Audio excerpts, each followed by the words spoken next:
KPU tidak bekerja dengan baik dalam menyajikan data. Ini catatan saya ya terkait dengan ini. Misalnya KPU di 15 Februari 2024 jam 9 menyatakan bahwa data yang masuk itu TPS sudah 41%.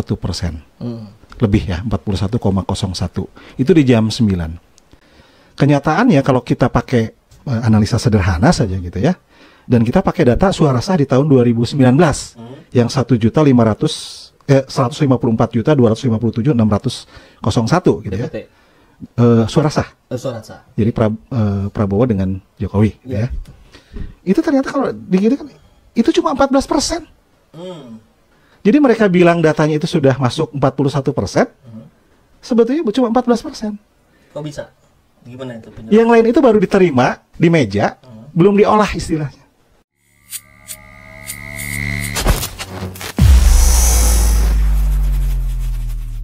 Sedang terus ramai dibicarakan Pilpres dengan kalau kaitan beberapa teman-teman yang lain bilang tuh, oh ini sih udah mudah kelihatan benang merahnya. Ini kan dari survei. Di sini hasil dari quick count didekatkan ke survei. Kemudian nanti hasil real count didekatkan ke quick count. Sebagian orang mengatakan begitu. Bagaimana dalam pandangan? Saya orang yang berpikir itu atau menyimpulkan sesuatu berdasarkan data ya. Berdasarkan data. Kalau terkait dengan proses yang buruk dalam proses pemilu ini, ya kita sudah tahu lah. Artinya dokumentasinya sudah ada melalui film dokumenter yang Dirty Vote itu. Jadi sudah jelas runtutannya itu sangat jelas sekali. Sangat rapi. Cara pemaparannya juga luar biasa gitu ya. Termasuk adalah satu sebetulnya keberaniannya yang luar biasa kan gitu. KPU tidak bekerja dengan baik dalam menyajikan data. Ini catatan saya ya terkait dengan ini. Misalnya KPU di 15 Februari 2024 jam 9 menyatakan bahwa data yang masuk itu TPS sudah 41%. Lebih ya, 41,01. Itu di jam 9. Kenyataannya kalau kita pakai analisa sederhana saja gitu ya, dan kita pakai data suara sah di tahun 2019 yang 154.257.601 gitu ya. Suara sah. Jadi Prabowo dengan Jokowi gitu ya. Itu ternyata kalau digitukan itu cuma 14%. Jadi mereka bilang datanya itu sudah masuk 41%. Sebetulnya cuma 14%. Kok bisa? Gimana itu? Yang lain itu baru diterima di meja, belum diolah istilahnya. Tapi angkanya? Ya nggak ada angkanya. Belum dimasukin. Oleh karena itu kalau kita olah angkanya, maka kita tahu jumlah suara sah itu cuma 2.237.186.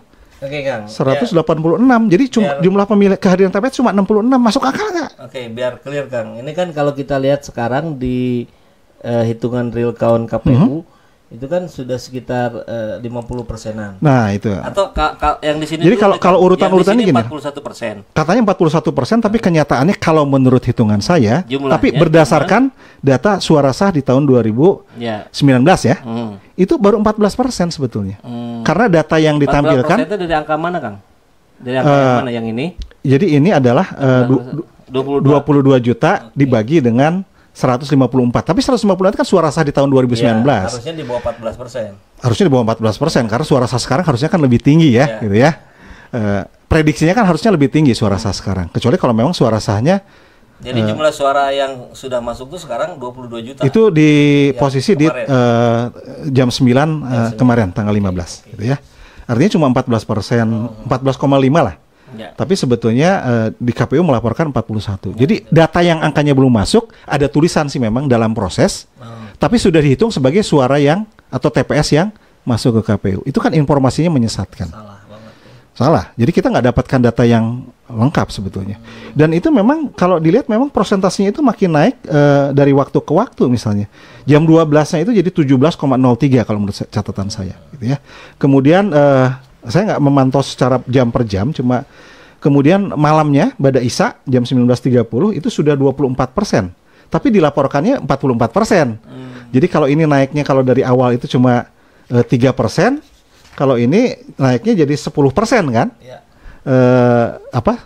Pelaporan yang sekarang sudah betul-betul masuk. Kemudian berikutnya di tadi pagi ya pada subuh itu lapornya 49% KPU. Tapi sebetulnya kalau secara perkiraan cuma 33,22%. Kemudian jam tadi setengah 2, 13.30 itu 37,85. Padahal laporan KPU itu di Sirekapnya 52,51%. Yaitu yang saya amati gitu ya. Dan itu kalau data begini kan nggak bisa dibantah gitu ya. Bahwa betul bahwa ini adalah seperti ini. Tinggal kita nanti kan presentasi itu akan melihat nanti ke suara sah tahun 2024 analisa ini gitu kan. Kalau 2024 ternyata lebih besar berarti yang dilaporkan KPU itu sebetulnya lebih kecil gitu kan. Presentasinya.